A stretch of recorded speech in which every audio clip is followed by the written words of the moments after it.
But I think the development of full artificial intelligence would spell the end of the human race. It's a flying object and we don't know what it is. I would hope somebody is checking it out. With the rockets or whatever, but incredibly fast, opposite direction. They were too fast to be an airplane. I'm glad the Pentagon is looking at this, because if it poses a threat, I want them on top of it. Well, the craft generates its own gravitational field. You said there's lights in the sky? The internet has become the command center for criminals and terrorists. 911, what's your emergency? I need help, please help me! Aliens won't let it happen. You know, that's what we're instructed to say. Roswell, Area 51. Alien kept deep under the ground. 1 0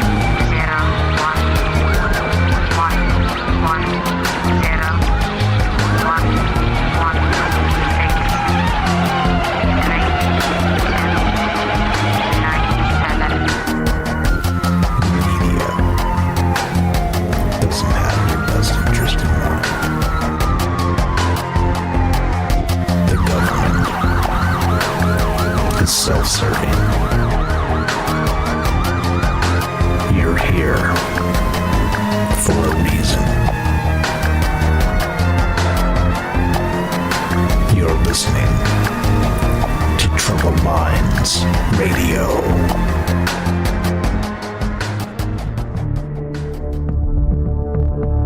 Broadcasting live from a secret bunker just off the extraterrestrial highway. Somewhere in the desert sands outside of Las Vegas. From somewhere in space-time, loosely labeled Generation X on planet Earth.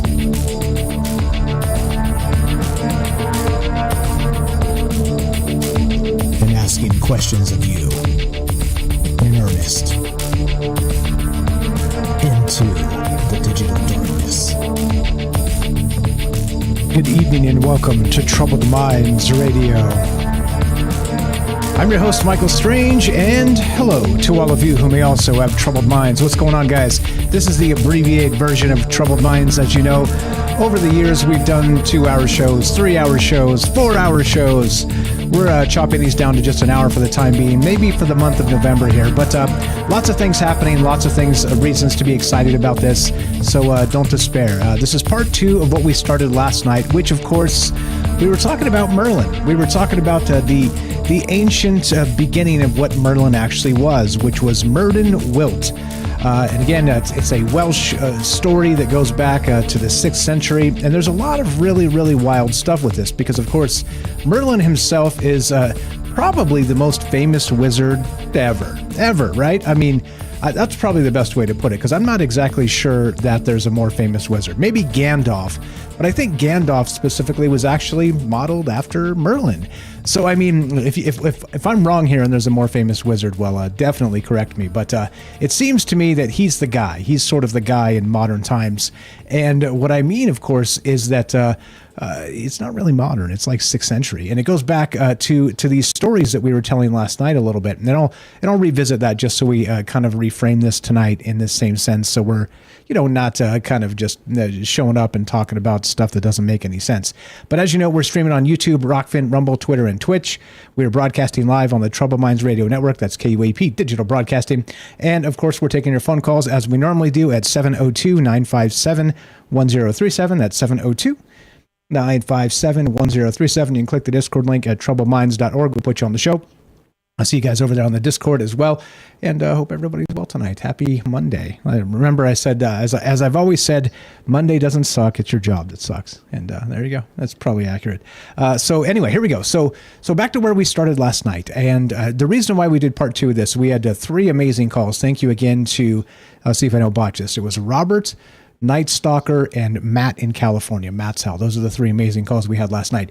And I am actually a little remiss because I didn't mention Robert and how great he is. So as we finished, he's like, you have a break to get to, young man, so I'm going to go off the phone. And then we ended the show. But the Robert called last night to end the show, and you know him, you love him. He's an author and a dear friend of mine for a long time now. Go buy his book. It's called Stories from a Fractured Mind, the Robert Collection. Links in the description down below. It says troubledminds.org/friends, and Robert's book. Just click it or search it. Stories from a Fractured Mind, the Robert Collection. It is good. Full disclosure, he sent me a couple copies. I read it. It's amazing. I liken him to Rod Serling meets Philip K. Dick-ish, somewhere in that realm, if you guys like that style of writing and that style of sci-fi. Thanks, James. Appreciate the sound checks. All right, so let's begin where we start. Let's reframe, actually. Let's do this. I'm going to read just the beginning of this. And then, of course, since we're kind of, maybe knee deep in this already from last night, we can take calls as soon as you guys are ready to take calls. So if you have some notes from last night that you wanted to get in here, we'll do that a little bit early so we have some extra time to get some other ideas in. But I'm going to read this just straight from the top and get to the Myrddin Wilt. And we'll talk about trauma and the ancients. Here we go. So throughout the annals of mythology and legend, heroes and spiritual leaders often confront profound challenges or tribulations that become crucibles for their transformation. Take, for instance, Odysseus in Greek lore, who braved numerous ordeals during his arduous voyage from the Trojan War, molding him into an epic hero of renown. What is that sound in the back?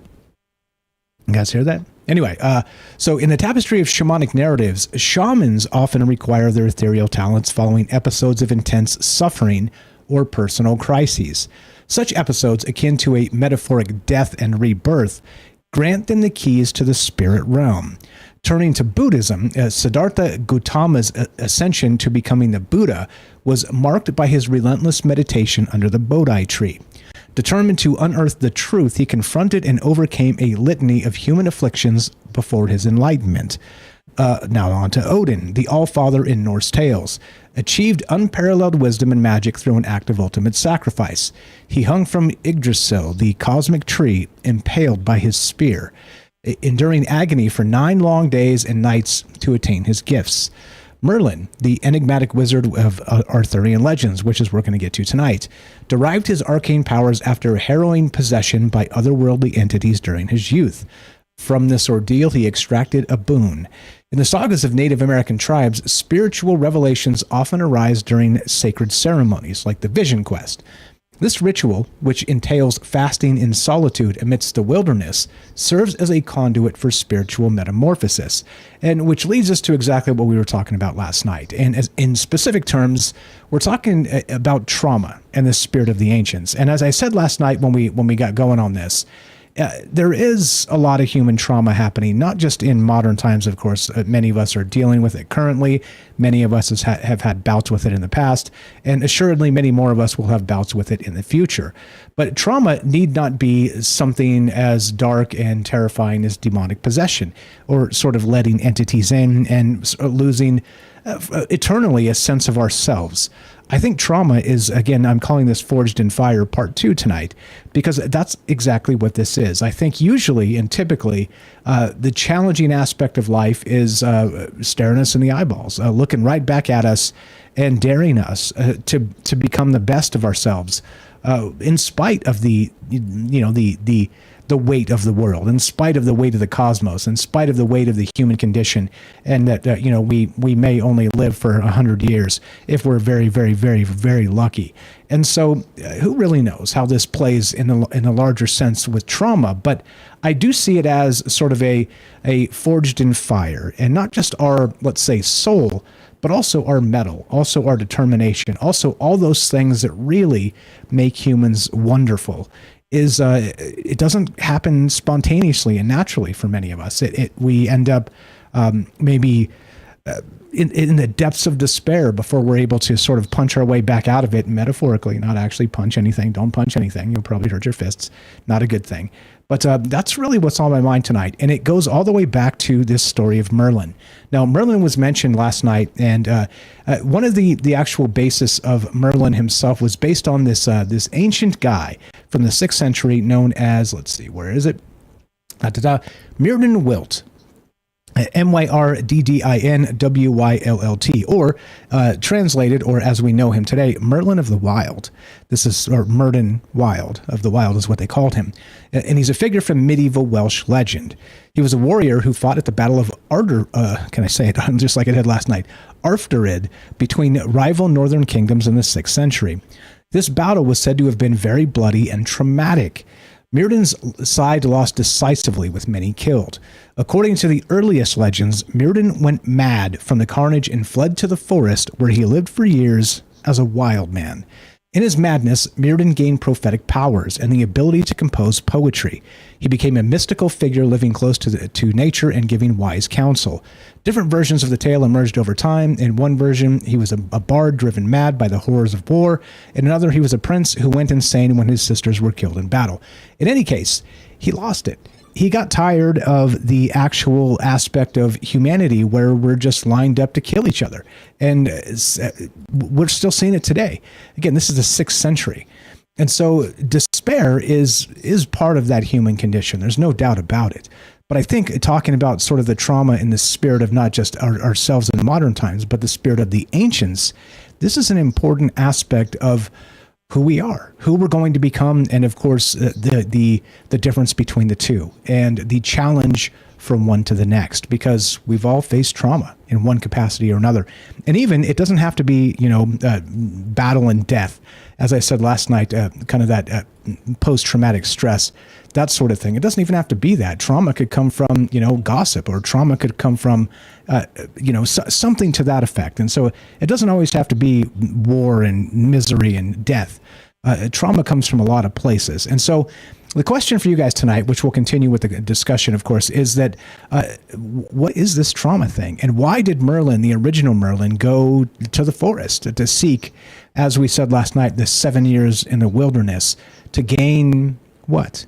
To gain some sort of human wisdom that exists outside of the human social spheres, to gain some sort of wisdom, human wisdom that actually exists in a larger aspect of the let's say wild world itself. I don't really know. I don't have those answers, but I do know that I think that challenges are good because they make us sort of come out of that comfort. And trauma need not be the end all of humanity. And that's what this is about tonight. And what do you know about it? And again, back to the idea of sort of retreating to the wild to gain some newfound power. And I said this last night implicitly, and I want to make sure I'm clear on this as well. A newfound power with this sort of trauma retreat doesn't have to be, you come back as Superman or Superwoman or whatever, what have you, and you're flying and this type of stuff, impervious to, everything. No, it's a sort of a newfound way to actually see the world and deal with the world, and really the superpower becomes in how to deal with trauma, upcoming trauma, and dealing with other people's trauma. And anyway, so what do you know about it? Love to hear your thoughts. This is part 2 of last night. So if you want some amazing stuff from last night, listen to part 1. It's only an hour long. We're only going to do an hour tonight as well, and plan on that for about the month of November.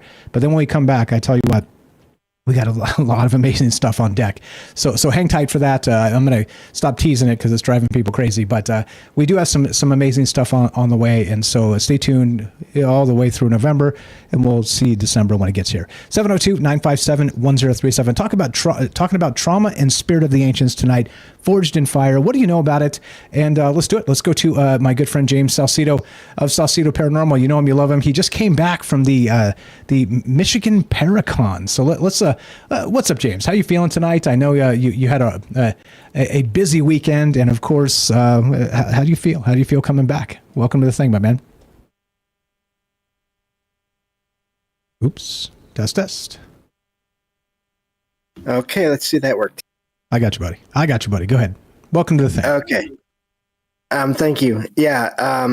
It was really weird to come back home from all of that weekend and sort of see this topic, and especially the sort of that forged in fire aspect to all this. But thank you again for having me back on, because this weekend, this was an entirely new experience for me. I had never been to any kind of a convention, and I never also stayed at a place that didn't belong to family or friends. I never stayed anywhere overnight before, and this was all happening all in the same weekend. So that really hit home for me, just personally, because of everything that had happened over the weekend. And then I come back and there's this topic. So quite the way to come back home and thing to come back home to. But I'm glad to be back here, and thank you for having me on again. Yeah, welcome home, James. So there is we're discussing a little bit of trauma here. Are you that? So remember, guys. Remember the first time you ever left home and stayed overnight by yourself. Remember the first time you ever jumped on a plane. Remember all the rest of this, and also remember that James is also has some limitations. Many of us do not. We downplay this quite a lot, but he is legally blind. He's been that way since birth, and it is a condition he's dealt with for his entire life. And so these types of things, again, small things to me or you or other people may be massive to James. And so I didn't know all that, man. And so congratulations on that. It's a, as they say in Star Wars, Obi-Wan said to Luke, well, it's the first step into a larger world. So how did that feel? Was there a little bit of super scaredness and maybe some oncoming trauma? Is that where you're leading us tonight? I kind of feel like it might be.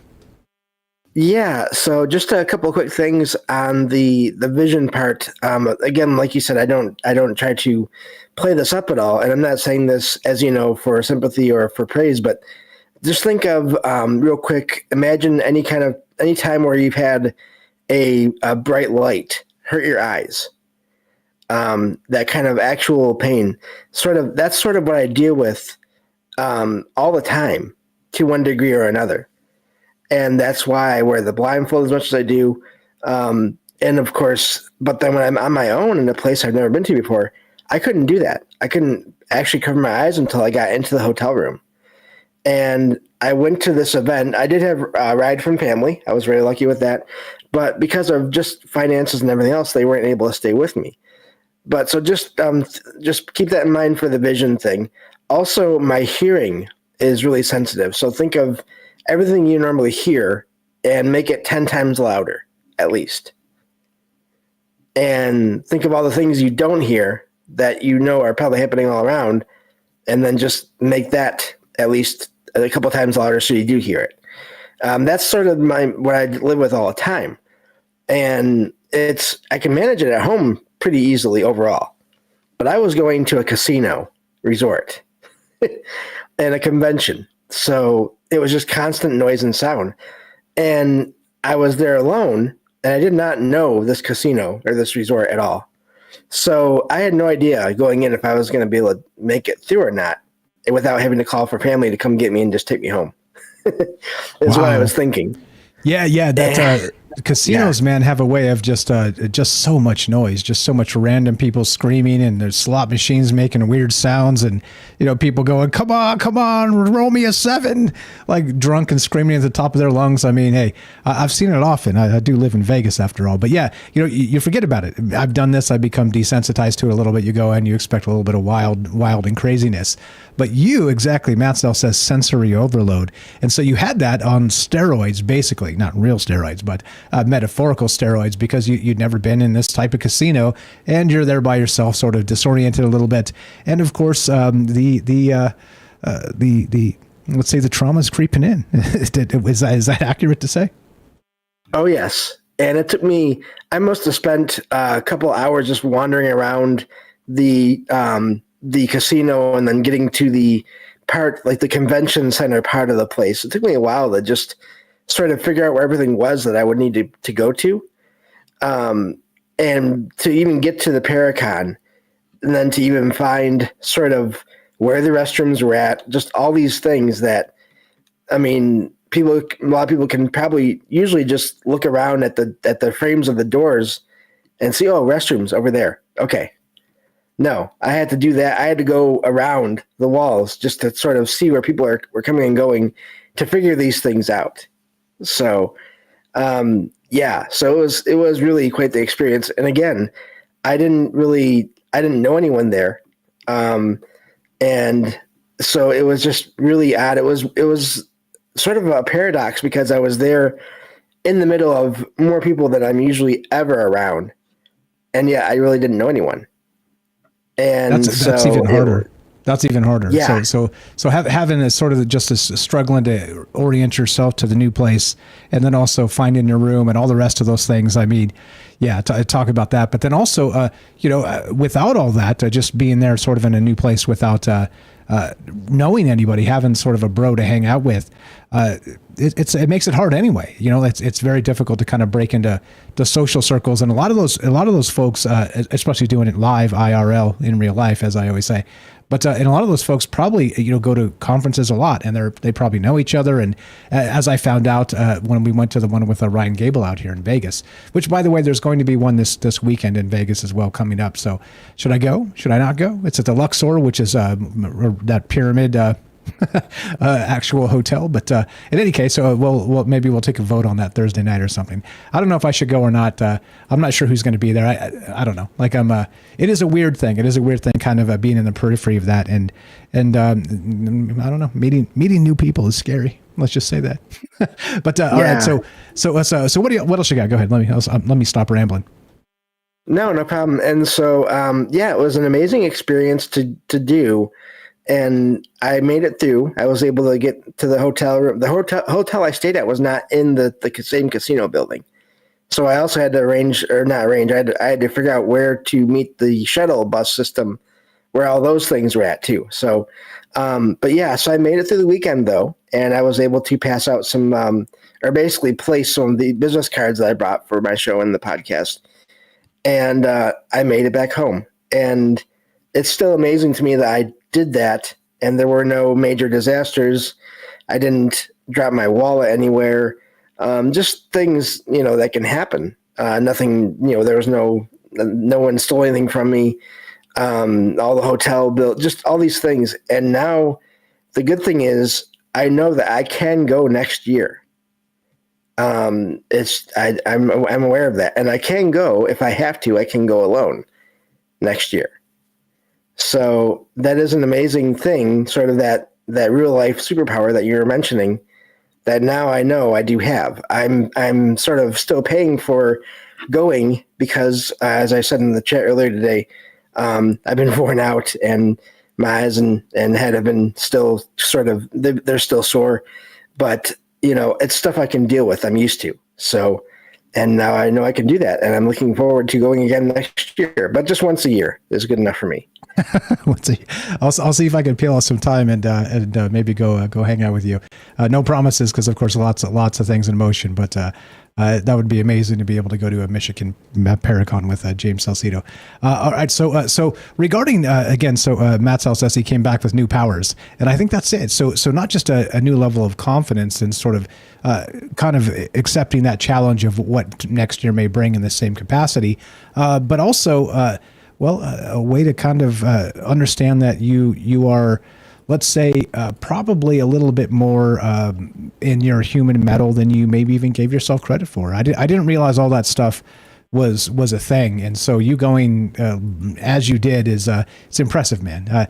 Probably a lot of nerves involved, and I'm glad you went. I'm glad you had not a catastrophic time and had a good time, and I'm glad you're back. We got about 45 seconds left. What's your final thought here before we move on to the next segment? As you know, we got shorter shows these days. Yeah, no, it just makes me think of everything that, as was mentioned in the show topic, just everything that people have gone through in the past, and that we've sort of just the whole idea of ancestors and what they went through to get us to where we're at now, I think is a big thing. And yeah, so just I want to also thank everyone again for supporting me to get me there to that whole event, and looking forward to going again next year and hopefully it being bigger and better. Amen. Thanks for sticking your neck out for us and sharing the business cards and venturing out where you may not have dared tread before. It is that sort of new place that becomes scary, that might become familiar, that might become, and maybe James eventually will be the keynote speaker. Who really knows? You're the best, brother. Thanks for hanging out. Thanks for being part of it. Thanks for sharing the experience. We'll break down more of that with some of the speakers and whatnot in the coming days as you feel better. Please give James a follow. Salcido Paranormal, SALSIDO space paranormal. Links in the description, troubledminds.org/friends. He is the paranormal expert of Troubled Minds. You're the best, brother. Have a great night. We'll talk to you soon. Thank you. 702-957-1037. We're talking about Forged in Fire, trauma and spirit of the ancients. And is this why we're here on the planet at all? Be right back. More Troubled Minds on the way. Don't go anywhere.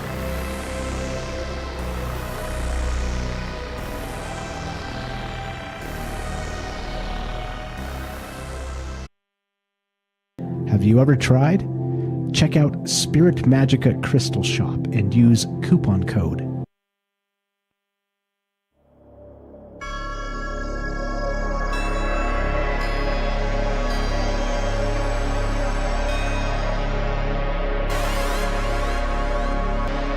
Welcome back to Troubled Minds. I'm your host, Michael Strange. We're streaming on YouTube, Rockfin, Rumble, Twitter, and Twitch.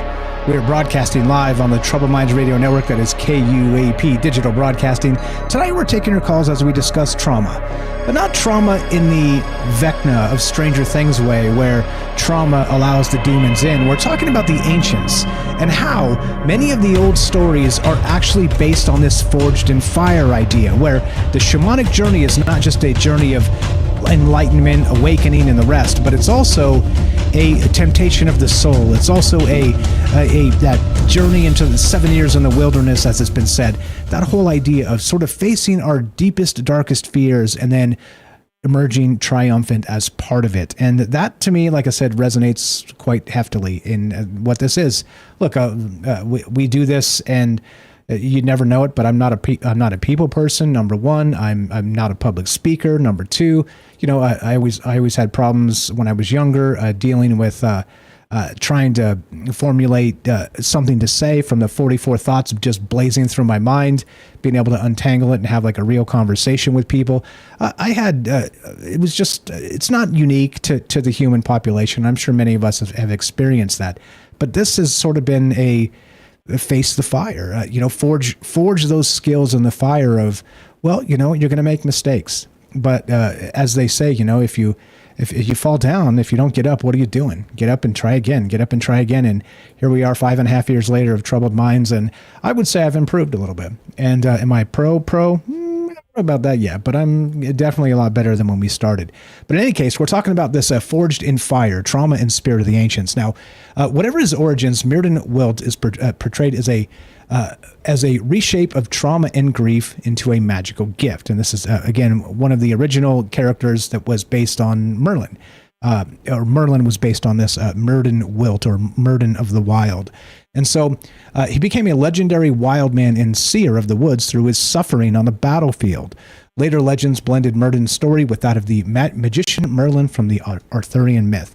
Now, back to this. So what do you know about it? Rather hear from you than hear me prattle on, but I do have tons of stuff to get to, so I will do it. 702-957-1037. Click the Discord link at troubleminds.org. Now, let's see. Here's where we left off last night. So talking about this forged in fire idea and trauma. The process of forging metal serves as a compelling metaphor for the transformative power of trauma on the human spirit. When metal is exposed to the intense heat of a forge, its molecular structure undergoes a significant transformation. It's softened, made malleable, and can be reshaped. Similarly, when individuals endure traumatic events, their core beliefs, values, and perceptions can become malleable, allowing for profound shifts in their understanding of themselves and the world around them. But the true magic of the forge isn't just in its ability to soften and reshape metal. When cooled and treated properly, the metal emerges stronger and more durable than it was before. In much the same way, individuals who successfully navigate the turbulent waters of trauma can find themselves emerging on the other side with newfound strength. Their spirits, having been tested and shaped by adversity, become more resilient, better equipped to handle future challenges. This resilience isn't just about being harder or tougher, though. There's a certain luminosity, a radiant quality that metals acquire post-forging, a gleam that speaks of their journey through fire and their triumphant emergence. The human spirit, too, can acquire a similar glow after trauma. It's a light that speaks of deep wisdom, of battles fought and won, and of a depth of character that can only be earned through facing and overcoming adversity.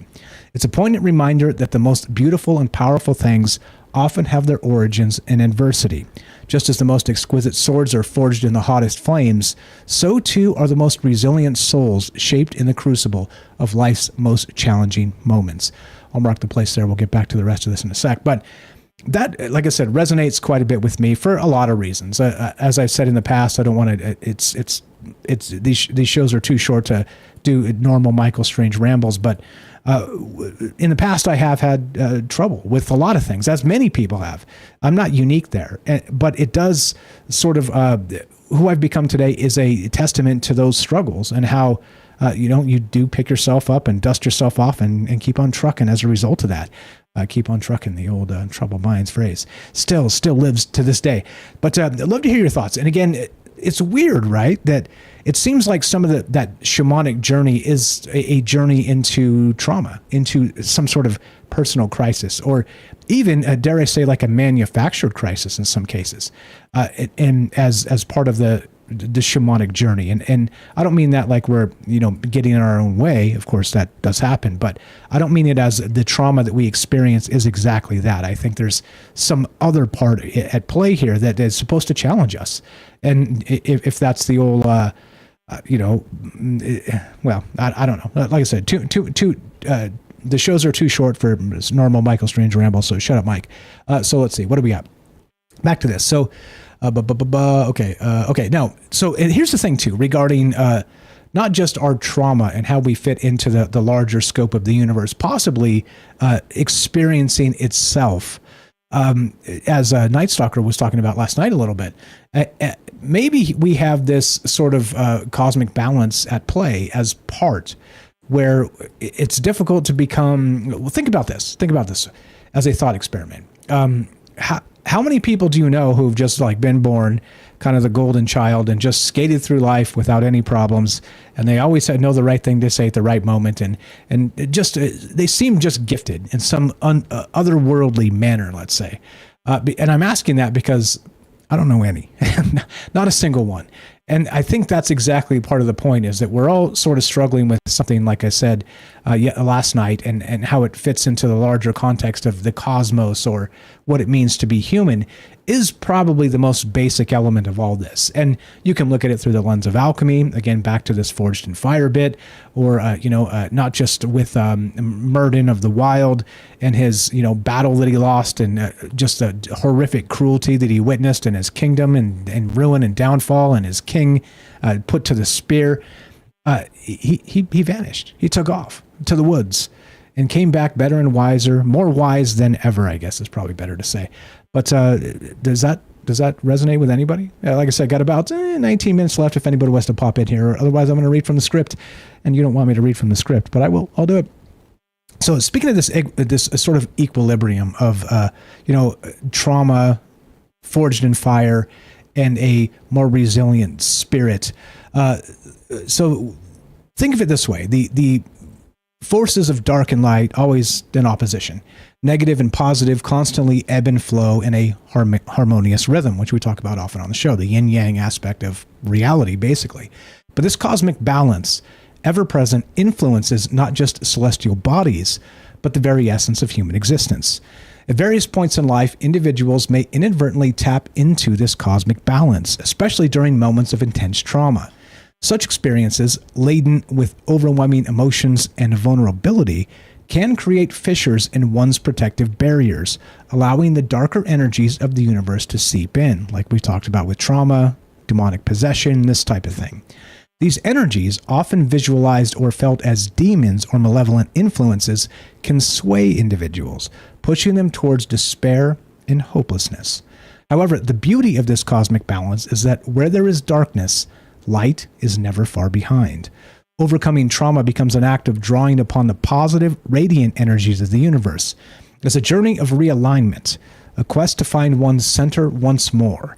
As individuals navigate this path, they don't just push away the shadows, they absorb and transmute the radiant energy, turning it into a source of strength and profound insight.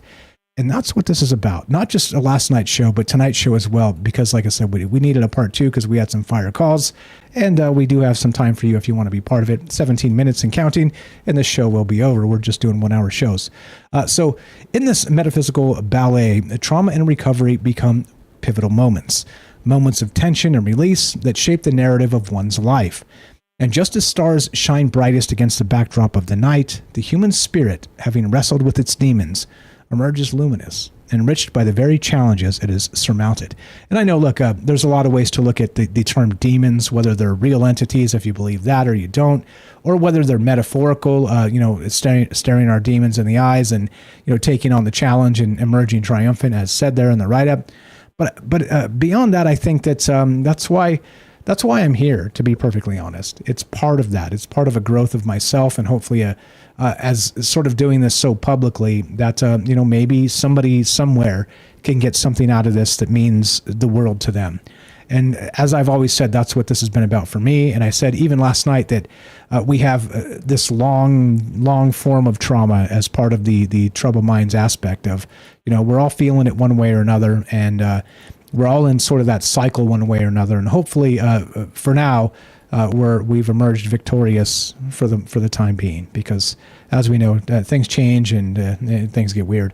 What's up? I see you guys in the chat. Hope everybody's well.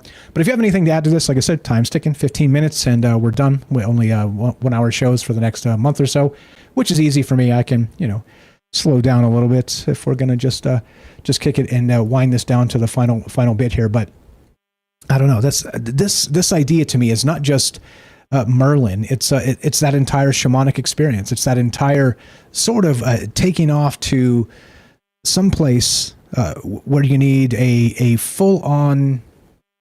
I don't know how to put it. It would sound stupid if I say that, so I won't say that.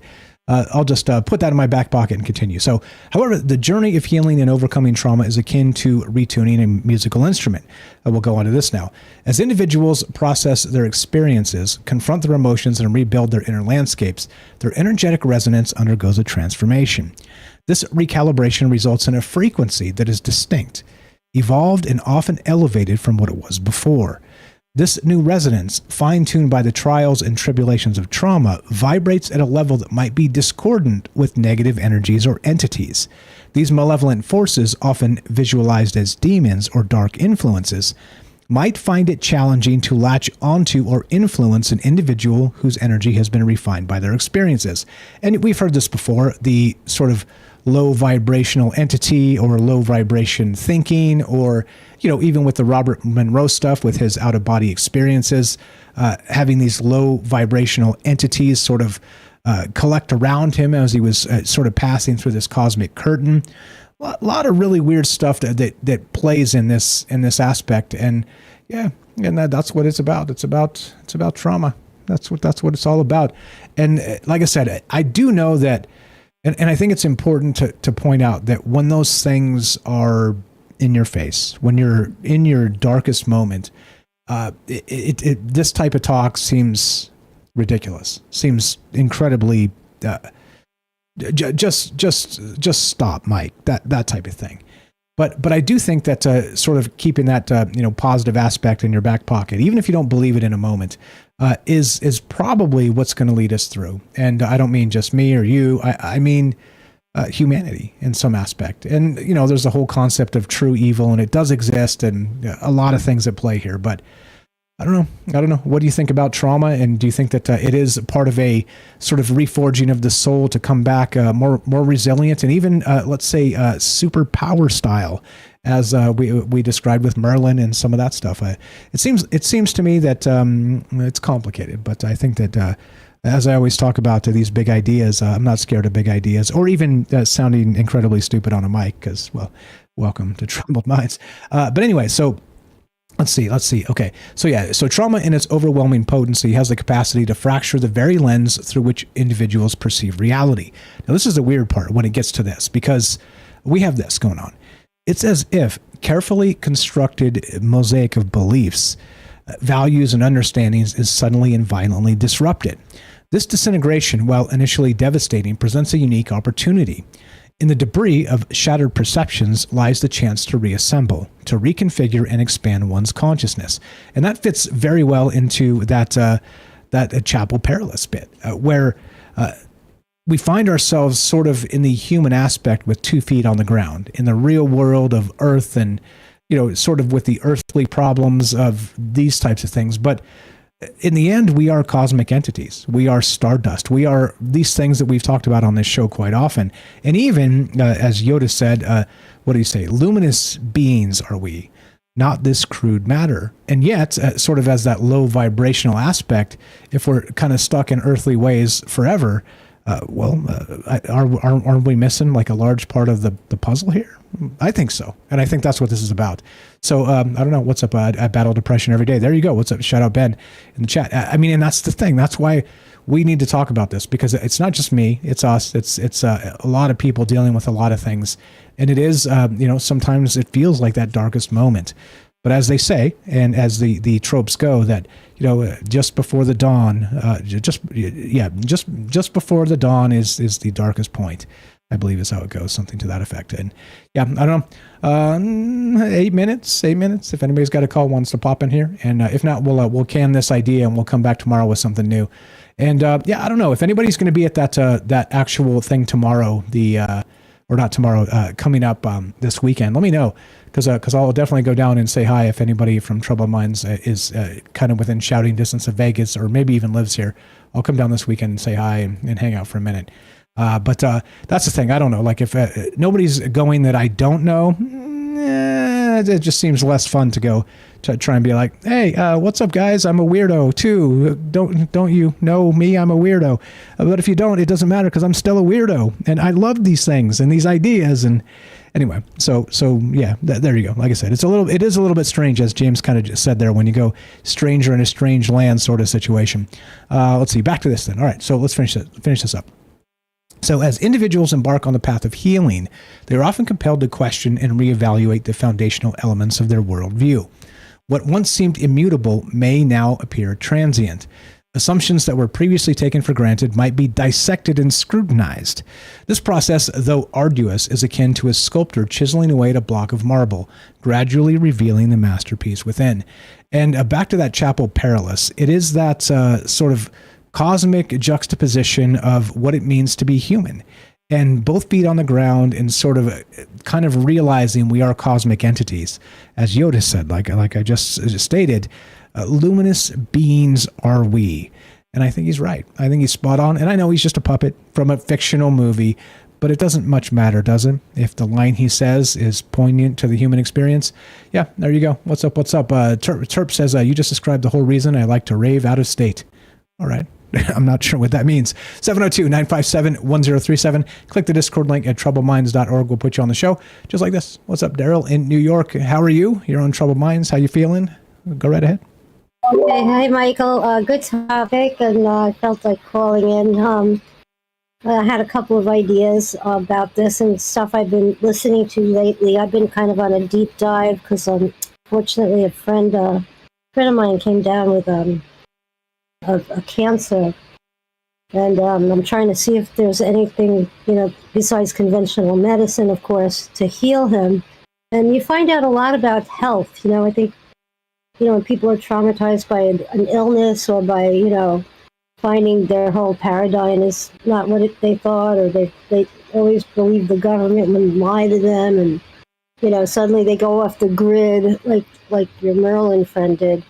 I could understand why, maybe you just didn't have any more trust in conventional lifestyle and had to go off the grid, like a lot of preppers do, They save their grains and barley and rice and beans and, camp out somewhere for a while. And to detox yourself from, you try to detox yourself from an unhealthy situation or an unhealthy diet or lifestyle, and you find out that everything you believed in isn't really true, which has kind of been what I've been realizing every single day. I learned something else that I thought was true that isn't, and you have to reset yourself and kind of go pure. You've got to eat cleaner and you know, detox your gut and your mind, you know, at the same time. So I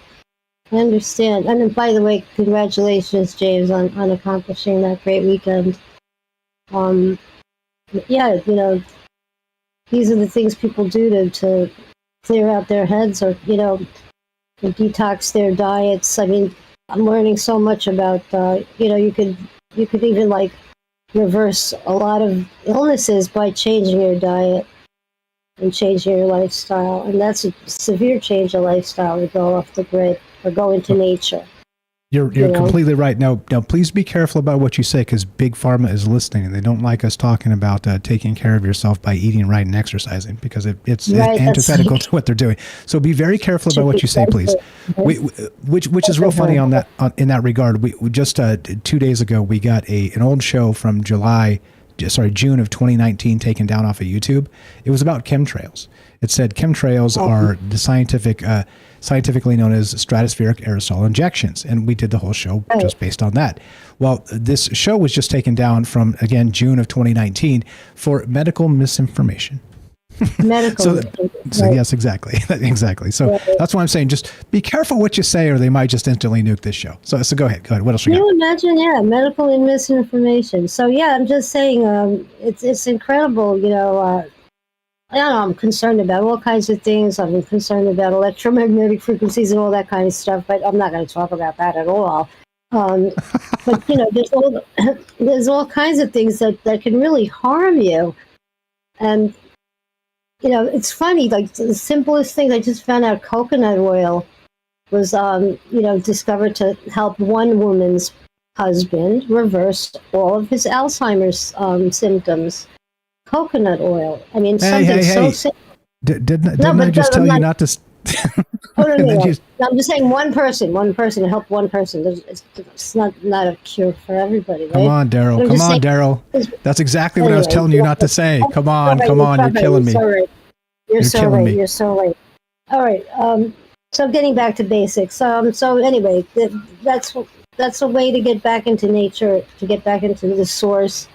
You know, everything started with nature. We weren't all born with a computer, you know, we weren't all born with modern appliances. Our ancestors didn't have the luxury. Our immediate ancestors that we know of, that is, you know, didn't have the luxuries that we have. And that's only in the last 100 some odd years, you know.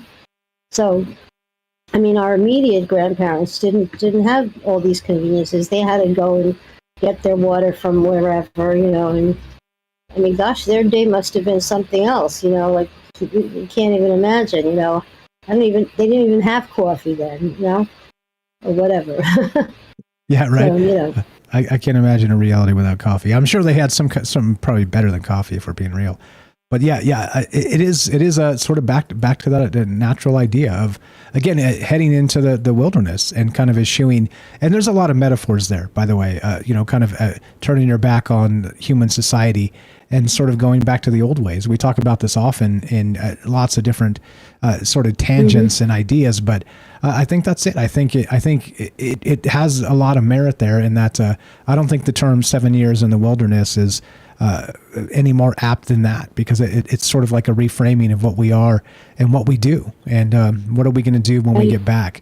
Are we going to forget those ways of the wilderness, or are we going to bring them into society at large and teach people all about it without getting banned from YouTube?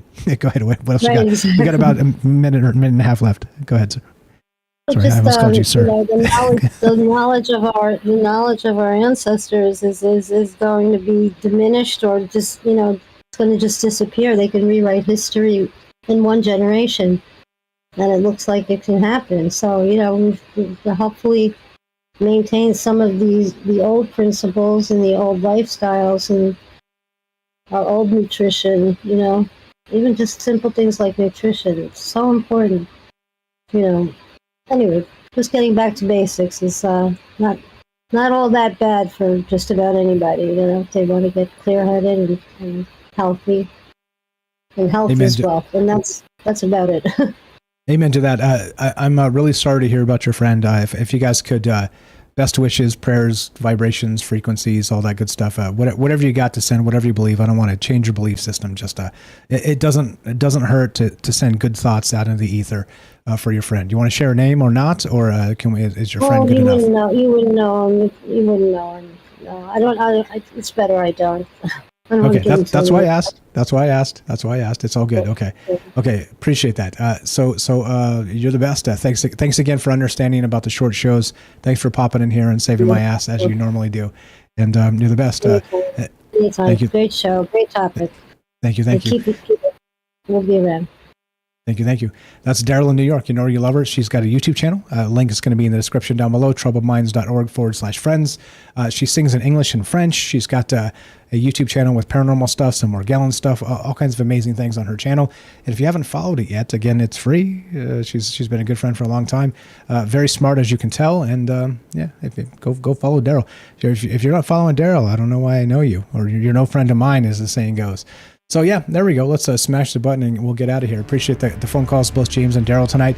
Like I said, it is hard to do sort of a longer conversation and try and smash it into an hour. But we're going to keep on trying. Like I said, maybe we come out with a new format as part of this. And I don't know. As you know, I'm not perfect, and nor are many others. And so we're going to keep on being imperfect together. And so as we finish, it goes exactly like this. You guys know the drill. Actually, I'll wait. If you want to help Troubled Minds, you know what to do. Links in the description. All the things. Help our friends. troubledminds.org/friends. Please follow all those folks. It's free, except where it's not. But if you got a few bucks to spend, please buy their books of the people selling them down there, and follow their channels and all the places. I would appreciate it. And that's that. As we finish, it goes exactly like this. We'll be back tomorrow with more Troubled Minds, God willing. We'll see you then. New topic. It seems like we beat the dead horse here. And we'll have a new idea and run with it then. And as we finish, be sure, be strong, be true. Thank you for listening. From our Troubled Minds to yours, have a great night. And like I said, thanks for bearing with the 1 hour shows. We'll get this figured out, and we'll see you soon. Have a great one.